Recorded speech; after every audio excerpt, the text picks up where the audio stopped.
Now, welcome to another inspiring edition of Sound Insight with Dr. Tom Curran. Good morning. Welcome to Sound Insight. This is Tom Curran. It's great to be with you today and every Monday through Friday on this wonderful Catholic radio station. It's a Friday, and that means my wonderful, beautiful, glorious wife, Carrie, is here with me today to join in the wonderful gift of Sound Insight. Hey, Carrie. Hi, Tom. And so today on Sound Insight, Carrie and I are going to be reflecting on really the most important day of the year. I mean, it's finally here. Why are you laughing, dear? Oh, I was just waiting for you to somehow make some cute little joke, and now I'm getting it. Father's Day. Oh, it's Father's Day. Father's Day weekend. I completely forgot. Well, let's begin with a prayer. In the name of the Father, and the Son, and the Holy Spirit. Amen. Loving God, we praise you, we thank you, we adore you, we bless you for all the wonderful ways that you come close to our lives, that you touch us. Lord, I ask that you would bless us today. In a very special way, bless fathers. Lord, bless all of those who are called to that glorious vocation, that they would come to recognize, Lord, the way in which that we are called to give a glimpse of you who are the Father of all. And Father, I ask that you would also bless those who have lost their father in this past year. This will be their first Father's Day without their father being present to them. And so, Lord, I just ask that you would truly be close to them in a special way. Any holiday without a loved one is hard. Yeah, so we do pray for those, Lord, and we ask, Lord, that you would grant every good gift that they need to be able to be at peace, and that those loved ones who have gone before us in faith, that they would be resting in your arms, Father. And we make this prayer in Jesus' holy name. Amen. In the name of the Father, and the Son, and the Holy Spirit. Amen. All right, Carrie, well, we got a lot to cover today. I mean, it's a busy time of year. Right? I thought summers were more about vacation, right? And things slowing down, but that's not the case. Yeah, we've been busy. The kids are home. Yay. No. Yay. No. I go back and forth between it being happy and then just being overwhelmed. And that's like in the same minute. Unfortunately, I do feel a little schizophrenic. But no, it's actually a great time of year to just kind of sit back and just see life in front of us and just be grateful for, it's just this grateful time of year with the beautiful weather and just that more space that you have to really celebrate family, to celebrate our kids. But it does require a lot of work, and it's all good stuff. It's a lot of time with family, so that's fun too. Well, today in Sound Insight, we're going to reflect on some themes that are deeply rooted in our sense of faith, living as Catholics in this world, including the concept of being deeply rooted. Did you like how I did that, dear? I'm listening. I'm taking notes. Yeah, you're taking notes. That's that concept of tradition, which can sometimes be undervalued today, or even simply denied as a source of good. So many people look to the future as the source of all good and the source of all hoped for insights about how to address the pressing challenges of the present. And certainly we don't deny the value of progress that comes in the future, but in our Catholic faith, in not just our faith, but in all of the long-standing cultures of this world, the reverence for that which has come before, the reverence of those who have lived long lives, are very high values because of the concept of culture and the concept of tradition. So we're going to apply some of that as we take a look at this reality of journeying. You journey from the past in the present towards the future. So there's a lot to cover, and I just mapped it out in a kind of a theological, philosophical way. Just like, you lost me just a little bit. I'm like, wow, that's where you ended up with what we, that's great, Tom. It's great. Carrie just wanted to talk about a graduation party with the slideshow. And I say, that's so deeply rooted in the concept of tradition and its Latin root meaning. Well, we always go into it through the back door. Like, I feel like I'm walking in the dark, going backwards, and I kind of bump into a reality, a beauty, a truth that I knew was in my heart. I didn't know why it was tugging at me so dearly. And then you say, well, this is what this means. This is why this is in your heart. And I'm just like, oh, wow, that makes so much sense. I had no idea. But yet I know these truths. When something's burning in you that you know is good, you know God put it there, and you know this is something that all cultures have experienced. But I'm just coming at it from a very self kind of focused way of this is how I experienced it. And so for you to be able to say, oh, no, this is part of how, we're called to live. This is how God made it. This is the beauty of it. it's just like, wow, that even roots it, cements it even more in my experience. So, And what brought up this whole conversation was a graduation party. well, And yeah. So several of you have been going to graduation parties because it's that time of year, and our daughter's only going to be a sophomore next year, but beginning to just feel this kind of sentimentality of she'll be leaving our home in just 3 short years.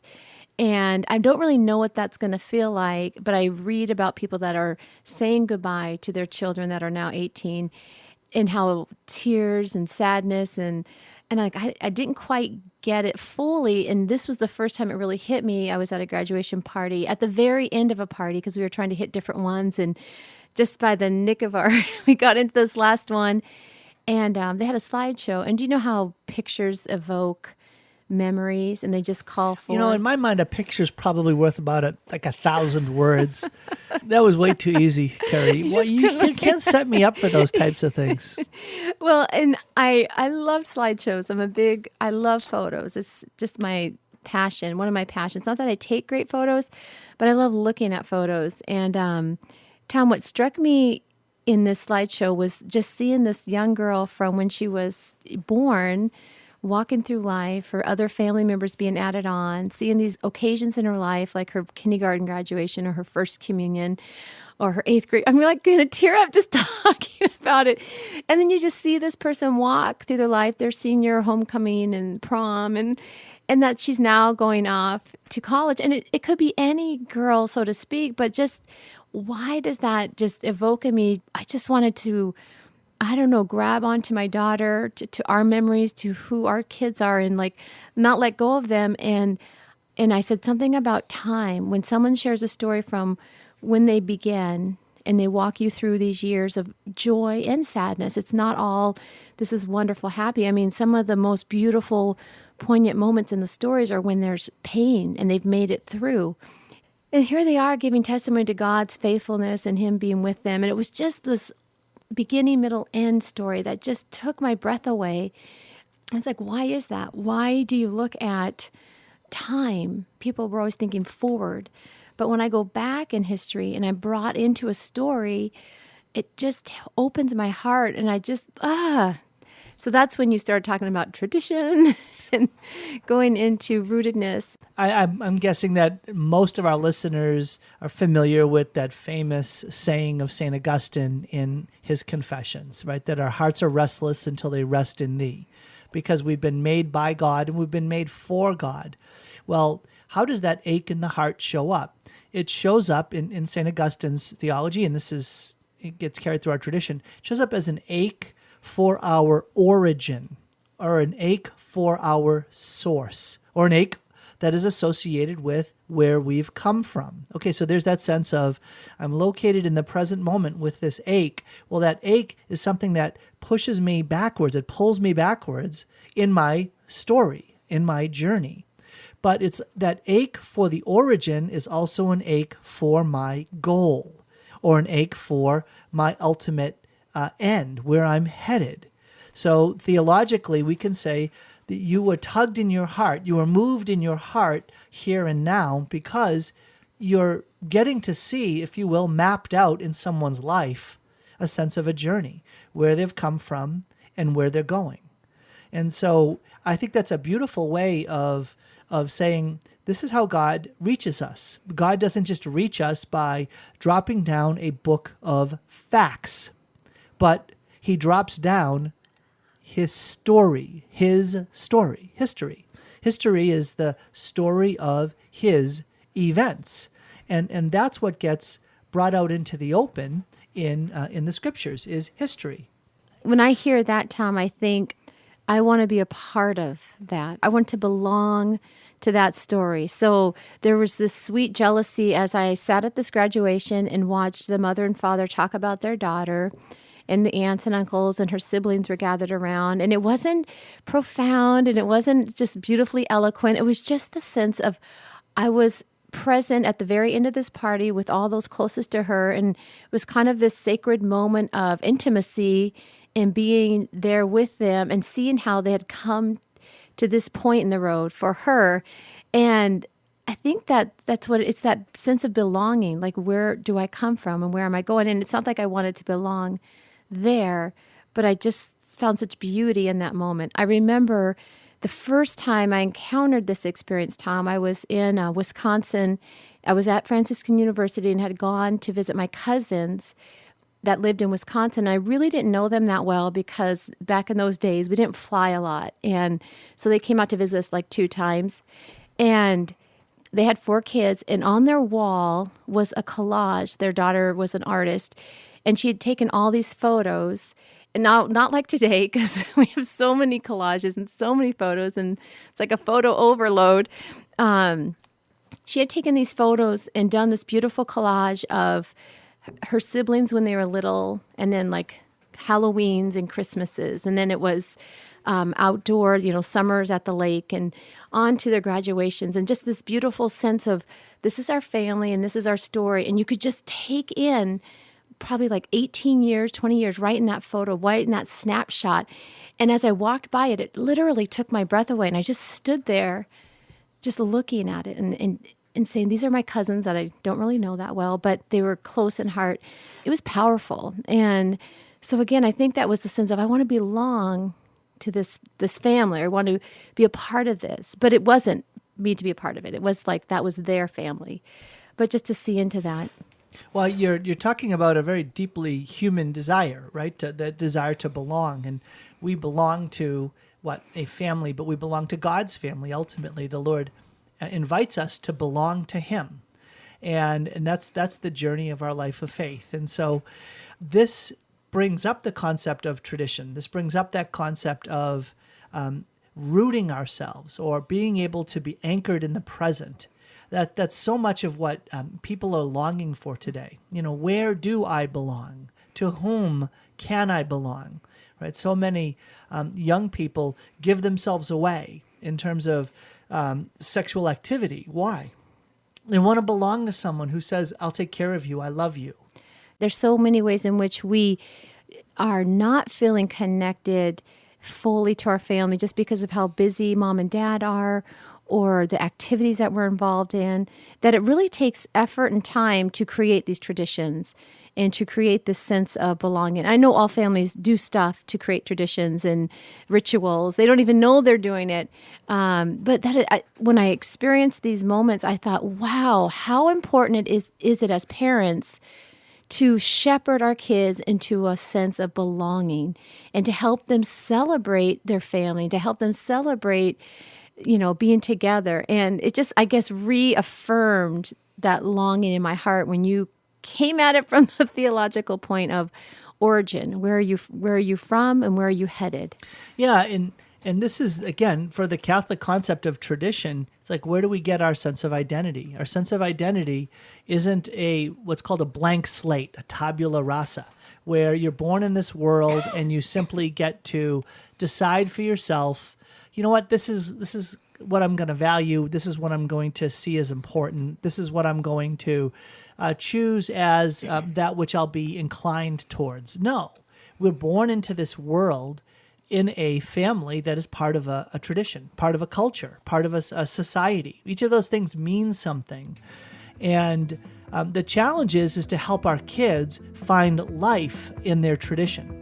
And that's not something that's always easy, especially when it comes to religious faith, where our kids can look at that which is traditional as that which is out of date, out of step, burdensome, that which should be cast off.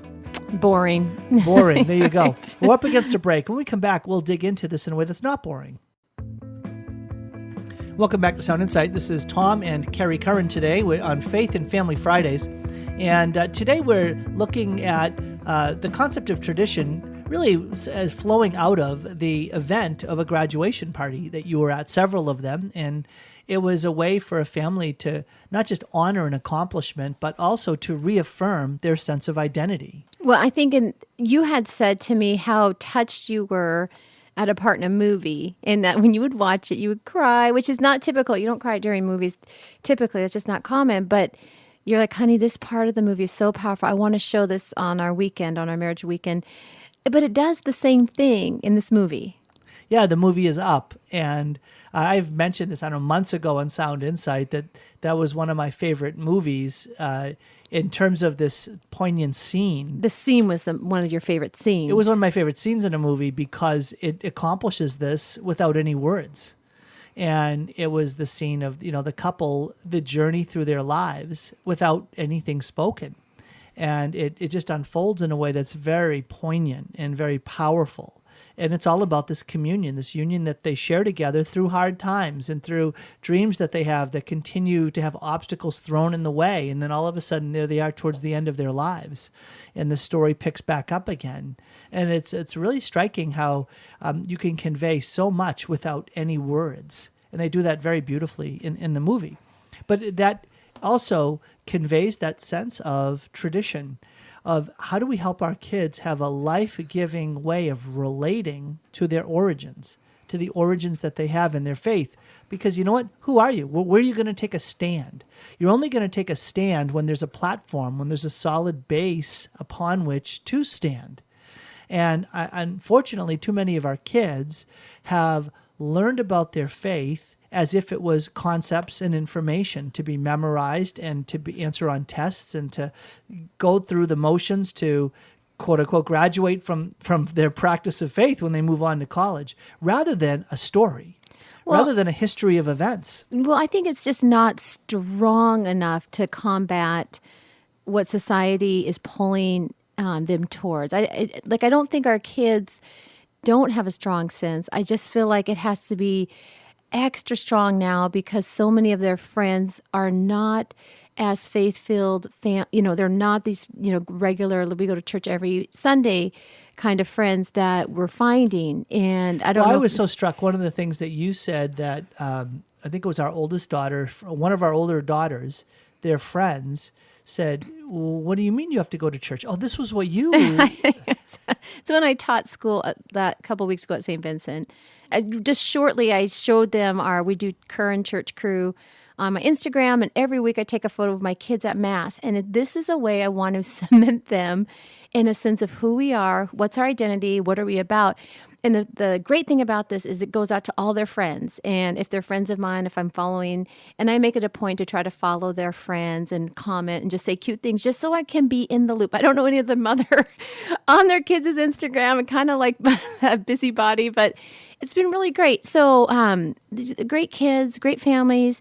But when I taught at St. Vincent for the day, we were talking about Matthew Kelly's program, Decision Point, and it's what are 10 things you love about your faith, your Catholic faith. And so that's when I said, we really value Mass. We like our, going to church. We like to get ready for it. And so that's when I showed them the photos, and the kids kind of like, you guys go to Mass every week? And this is a comment that a boy made to my daughter later on that day.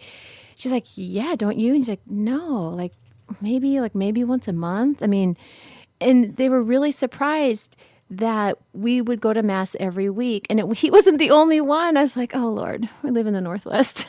So discouraged. But this is what our kids are facing. So it's not like their faith isn't well-founded, but it's not strong enough to combat that which they're encountering today in their peers. It's just kind of this mediocre, lackadaisical, we don't really need. I even told the kids, my friend brought a girl to Mass with her who had never been to church, doesn't go to church, doesn't even know, she thought Jesus and Mary were brother and sister. And this was a girl on her volleyball team. She wasn't at the Catholic school.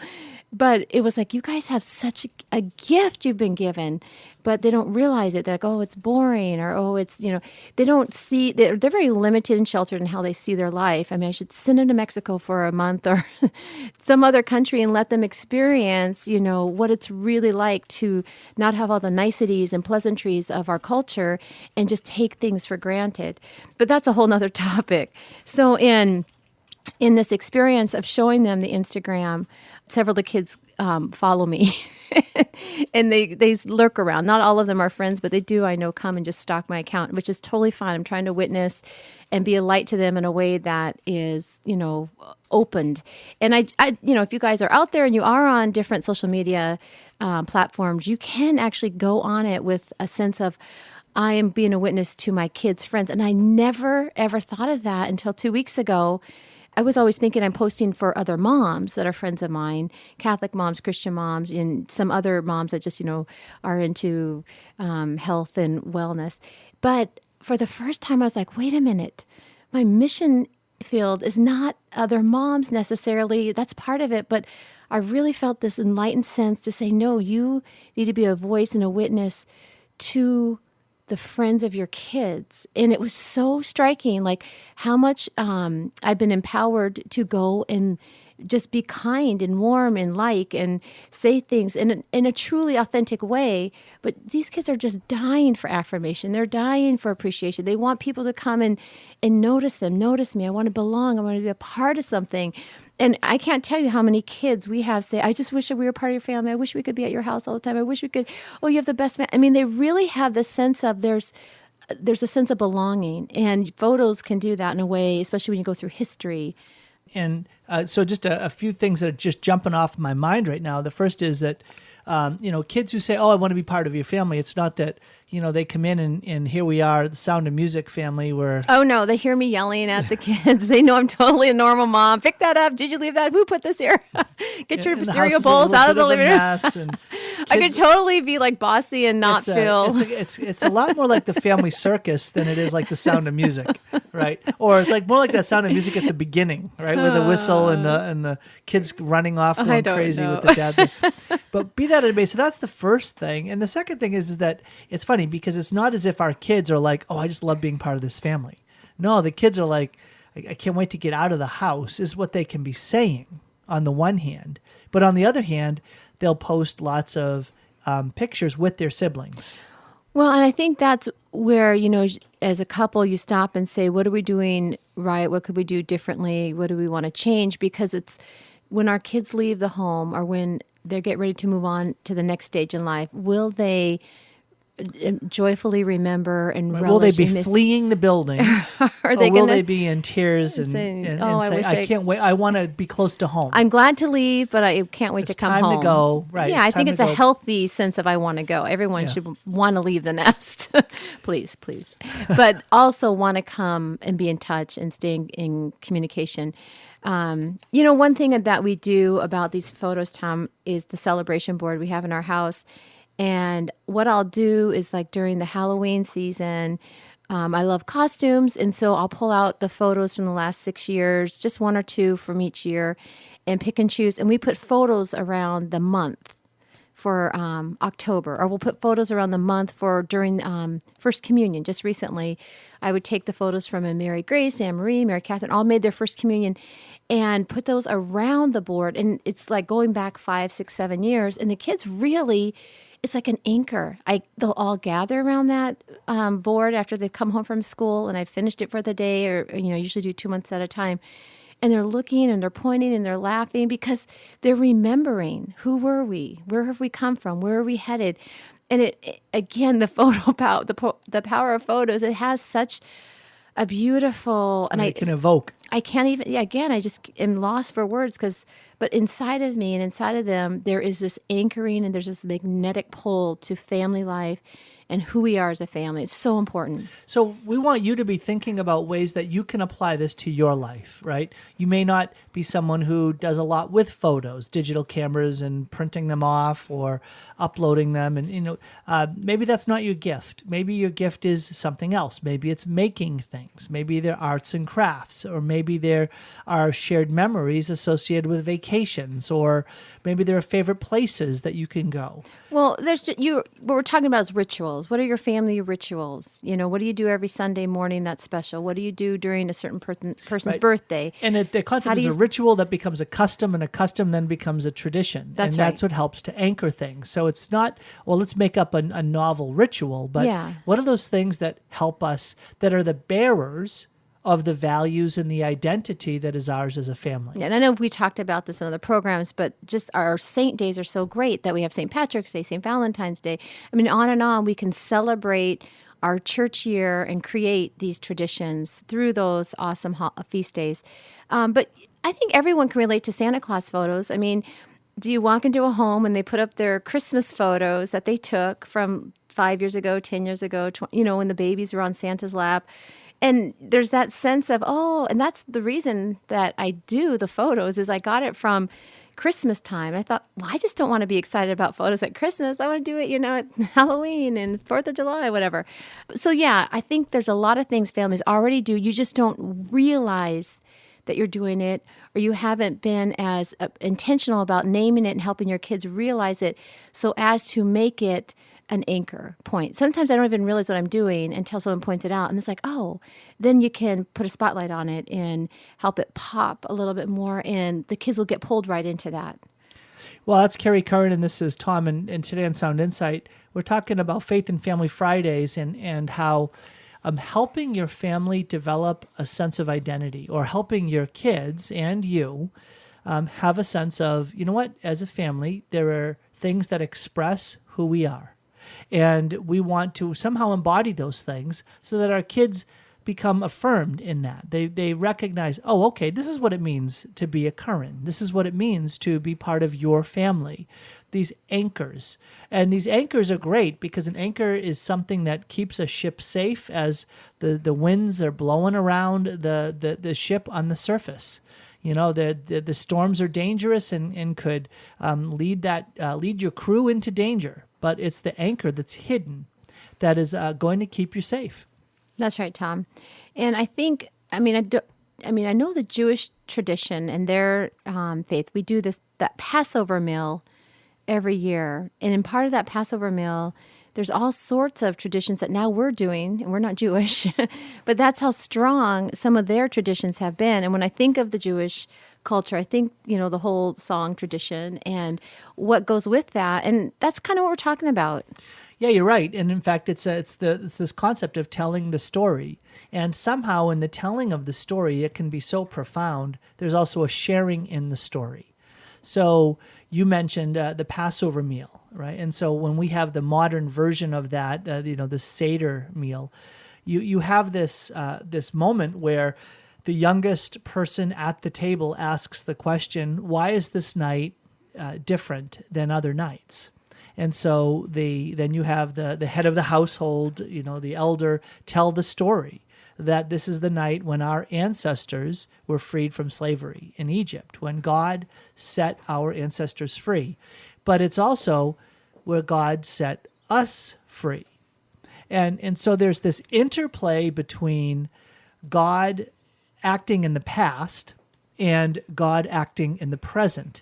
And the linking between the two is this ritual of remembrance, this meal, which isn't just a meal that says, take out the photo album.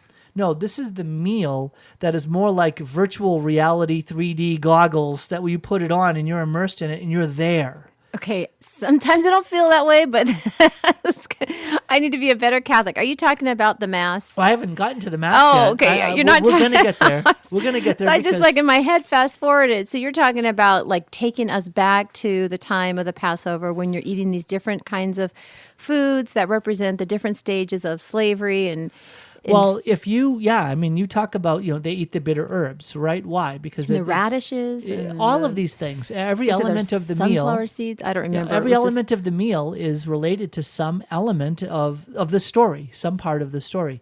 But even think, okay, so Joshua, the famous Joshua, as for me and my house, we will serve the Lord, right? That's from Joshua 24:16.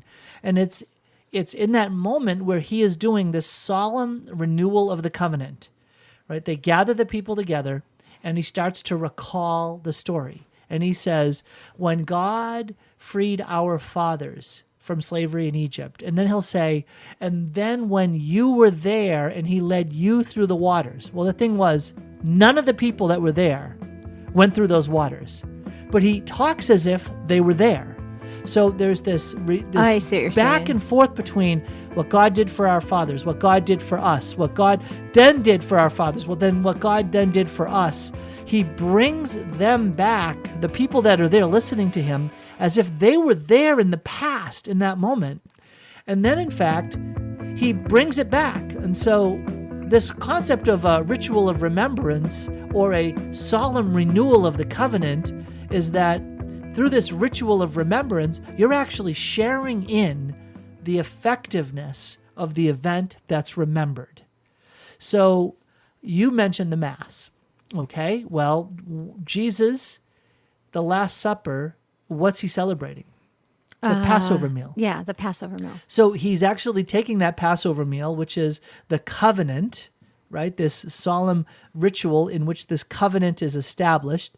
Well, what are we talking about? This new covenant. Jesus is establishing a new relationship with the Father that is going to happen through the event that he is now not recalling, but he is anticipating, right?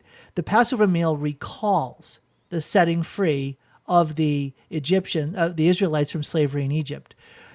Well, what is Jesus celebrating? He's celebrating something that hasn't yet happened. His passion and death and resurrection and ascension into heaven. That's called the Paschal mystery, or the mystery of Jesus passing over from death to life.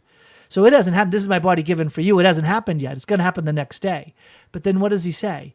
Do this in memory, in remembrance of me. So he's saying, look, I'm anticipating it prophetically right now here with you in this meal. I'm going to go through it tomorrow. And then after that, I'm going to have you celebrate this ritual of remembrance after it happens. Wow. So that you who celebrate it after the fact, we're now celebrating it before, but after the fact, I'm going to establish this as a ritual of remembrance of the new covenant in my blood, so that all of those who come after can share in it as well. Wow. So I think when you hear this, Tom, I mean, not just the incredible foretelling of what he was doing, but that they were so steeped in ritual and in tradition. I just feel like we've lost that. It doesn't, like when we go to Mass, we're not really thinking all the way back to when Jesus did this as a Jew, and that relates back to the Passover mystery or the time of Passover. It's kind of like we are living in today, United States, 2015, and we're loosely tied to our culture. We're loosely tied to our religion or our faith. There just doesn't seem to be this grab or this anchoring of faith and tradition that our parents had. I mean, even your mom who speaks fluent Italian, or my mom who, loves the part of her that's Irish and the cooking and the celebrating St. Patrick's Day. I mean, they're passing those things on to us and their traditions, but it just seems to be lessened. I don't know why that is. It just, in our culture. Well, we talked a bit about this last week when we said that one of the dangers of this moment in history is that in the place of the family, that is the bearer of the tradition for the next generation, right? The moms and dads and the extended family. Young people today are finding deeper senses of connection through the internet, right? Wow. So it's through their peers that they're building up those bonds of connection, and they're being dislocated. They're diminished and dislocated from their tradition. Well, I would think that, I would want to say that happens because the family center of their family is not as strong as it could be. Well, that they've been kind of pulled, but I mean, that's absolutely. Yeah, I think that's definitely. I mean, just the part brokenness of families today, the amount of families, just the busyness, the distractedness. I don't know. There's so many factors, right? No, but when you talk about our heart longs to belong, that we have this sense of where we come from, that ache in the heart, we all can't wait to go back and be with our family at Christmas, or, well, most people. I can't wait to see my family during the holidays. I miss them. And I know our kids can't wait to celebrate these holidays. And there is this sense of I belong, I have a purpose. And it's not, I want to go on the internet and technology and do all that. I think that actually, though, is for this kind of people searching. They're running up and down, looking for a sense of purpose and belonging because the faith is missing, because there is this, lack of groundedness in, where I'm from and what I'm about. Carrie, those are great points. And I think about the challenge that families have. It's not only families that are struggling with a particular brokenness. If there's a visible area of real hurt or pain or a lack. In fact, a lot of families that have it all together and have the means and the wealth and the resources of this world, find that their kids who have access to the latest technology are getting, just drowned in the world of the internet, whether it's through bullying or, or through pornography or through just socializing online, just being in checking and stalking and Snapchatting. You can just spend Just get hours immersed. That's right. immersed in it. And it's almost like I was just having a conversation with someone. She said, my daughter will just check out at 7 o'clock, 8 o'clock at night and go on to Netflix up in her room. And I'm like, what TV show series is she watching? It must be a really good one, because sometimes kids will go on these like marathon TV shows and watch Yeah, and that wasn't even an option. especially in the summer. That wasn't Yeah. even an option 10 years ago. And I'm like, we have to really even redo our whole technology rules for the summer, because it's a whole different game right now where I don't want them checking out or just going off after 9 o'clock and disappearing into their room. Yeah, the first simple thing is just change the passwords. Just change all the passwords on all your devices. That's a great, level setting, and then you can go from there. So, there is. I don't want to lose sight of something coming up on Sunday. It's very, very important. It's called Father's Day. Is this a Honey, we've been transition? talking a lot about traditions and Family customs things in the I past, like, photos. but we really need to talk about things coming up in the future. Well, this is, and then we'll the from there importance. go from there and create traditions to Oh, anchor very, very dad important. as the center of the home, the covering of the home. No, I don't think we can cover that sufficiently in the time that remains. So, but let's do our very best. Isn't your love language words of affirmation? Because No. Go on. I think about this idea that you carry. I like the way you talk about it, and that's being a steward. That we're called to be a steward of these special days, a steward of these special moments. And I know a lot of Catholics today are very attuned to that concept of stewardship as involving stewardship of time and talent and treasure. Well, and that came to me on Mother's Day weekend, Tom, because you were relaying to me how you went to the store that morning to get it's fresh. lies. You wanted to get you I just wanted to get the fresh. freshest Oh, yeah. baked donuts, croissants. That's what right. it was. Yes. And how all these men were walking out with flowers, their heads down, kind of feeling like they Can were you being shamed. believe that? Oh my goodness. And I thought, you know what it is that women want on Mother's Day? They just want to know their husband spent time planning something, preparing something, not just that day, but ahead of time. And when I thought of time, then talent and treasures came to mind. I thought, okay, wait a minute. This is a way we can build out Father's Day, Mother's Day. So neither one of us feel at the end of the night that we got gypped or that's it. That's all there is. No, that's not how I felt at all.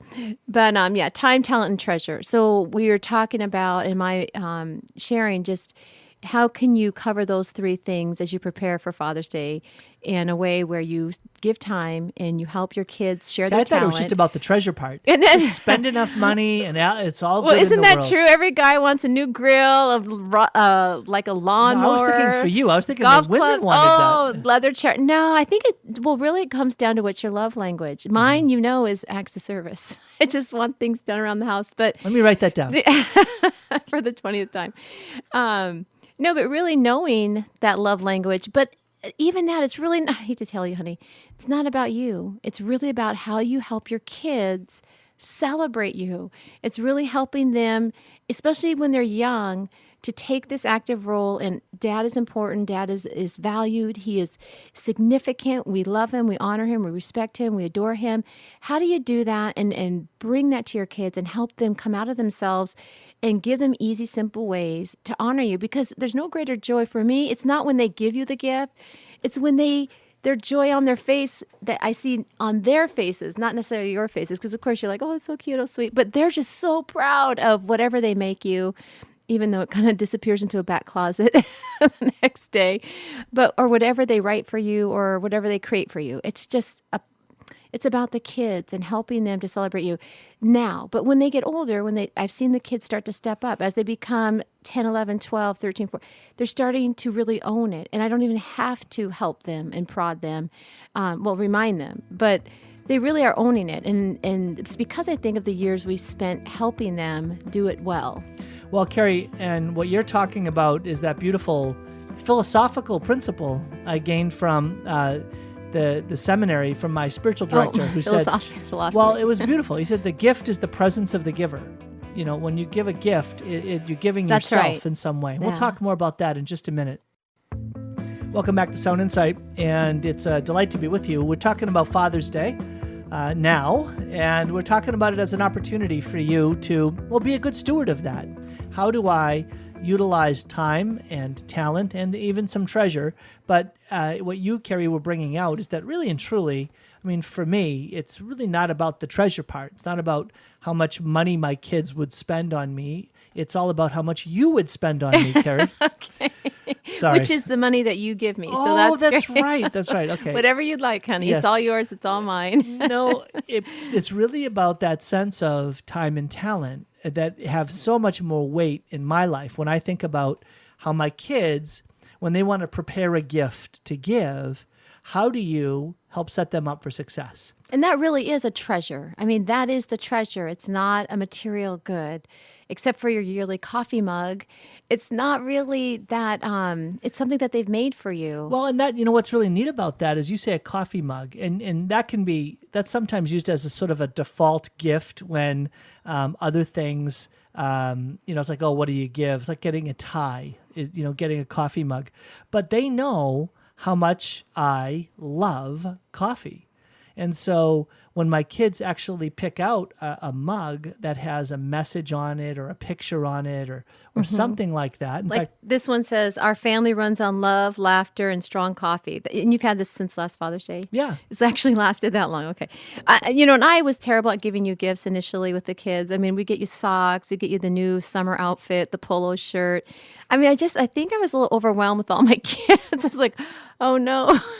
And it was hard sometimes to figure out what to go get you. And even to make something, it takes time. Well, Energy. My oldest daughter, our oldest daughter, Mary Grace, she's got it figured out. Like, she's more than happy to come up with this very generous coupon book of things that, oh, Dad, I'm willing to clean your car 15 times. I'll go to adoration with you. I'll do my job without complaining, because she knows I'm never going to cash them in. I think they've all learned that. Yeah. Well, no, Mary Catherine, she's like still in the place where she'll like say, Dad, I'll do this with you once if you take me out to ice cream afterwards. Yeah, right? Dad, I'll let you take me out to lunch. That's right. That's right. Dad, I'll let you take me to a movie of your choice, which is cute. I mean, and that's usually when they're, 8, 9, 10. It really is kind of about them. But coupon books are cute. They're fun, and they have such joy in making them for you, but it does require assistance. So it might not be as easy as it sounds, but you only really need 5 coupons.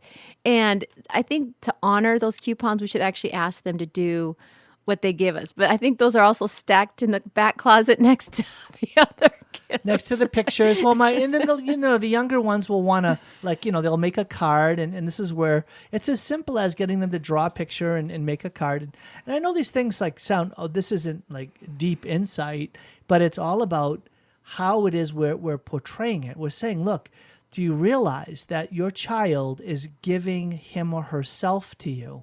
That how you receive the gift is really, truly high on the radar screen of the giver. Yes. Right? My kids want to see how I'm receiving the gift, how I'm treating the gift, opening it, relating to it, and then turning back to them and acknowledging them as the origin of that gift. It's I've received them in receiving their gift. And I think sometimes, Tom, that sense of wanting to belong to this event when we do the Father's Day gifts, there are a couple kids who forgot to get you something worthwhile, meaning they just did something really simple, or maybe they just didn't get you anything because I wasn't on them, and I was like, okay, there's six gifts, that's enough, that'll cover the half-hour celebration. So they'll run off to their room, or they'll go to some part of the house and quickly but carefully create something because they just long to be celebrated by you and to belong to that celebration, which I think is beautiful. And I'm thinking, okay, hope this lesson sticks. I hope they're learning, because, you don't get every celebration day, event day right. And that's okay. We're teaching, we're discipling, we're helping them grow. And the older ones hopefully are modeling it for the younger ones. Well, the thing that I'm thinking of most of all for this Father's Day is, do I get to sleep in, dear? Or am I still getting up first and getting the coffee? And We'll talk about that off air.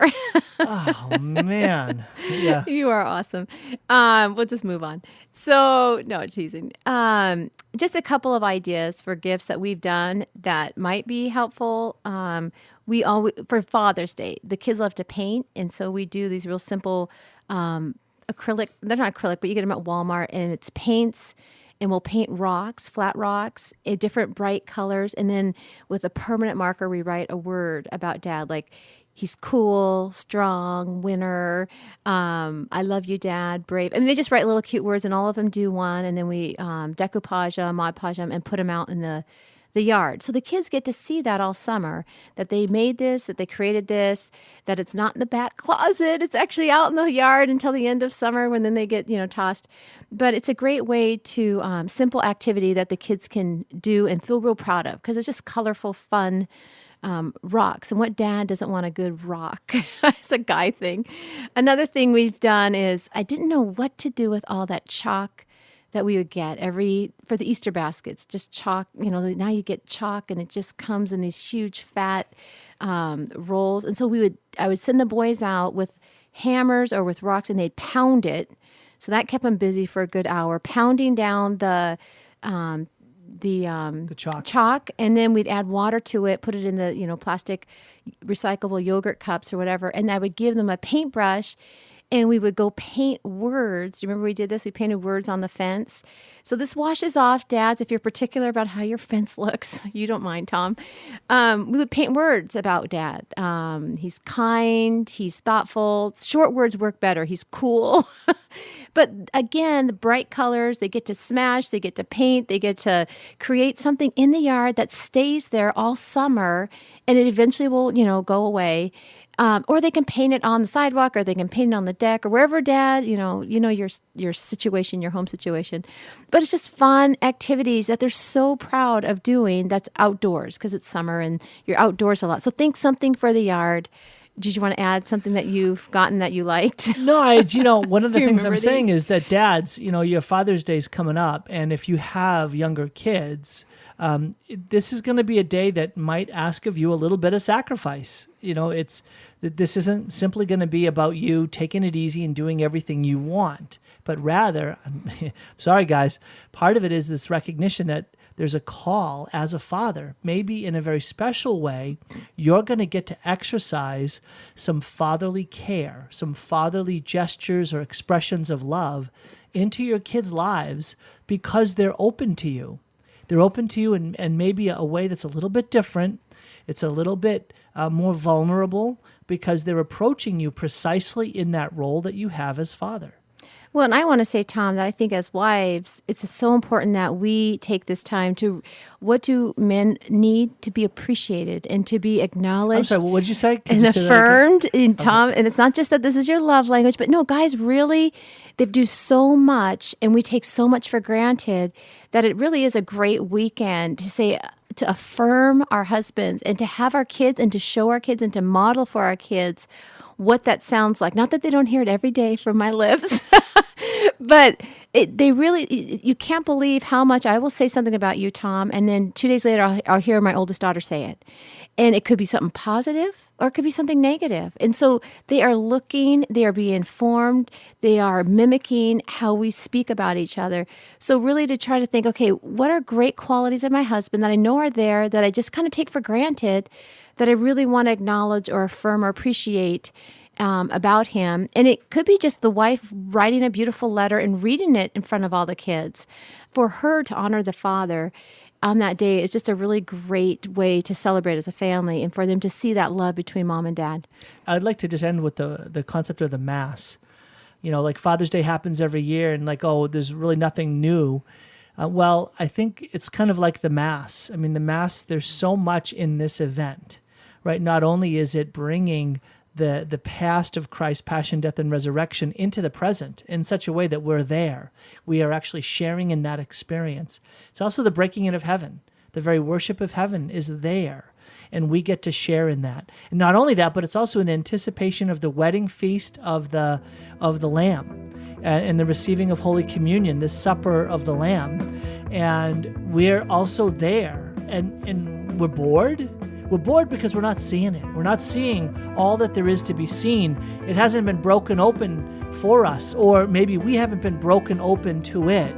And so I just really want to encourage you as we're ending on Father's Day, go to Mass and beg the Lord for eyes to see. Amen. Eyes to see what it is to be a father, and eyes to see the Father loving you in the Son, Jesus, by the gift of His Spirit.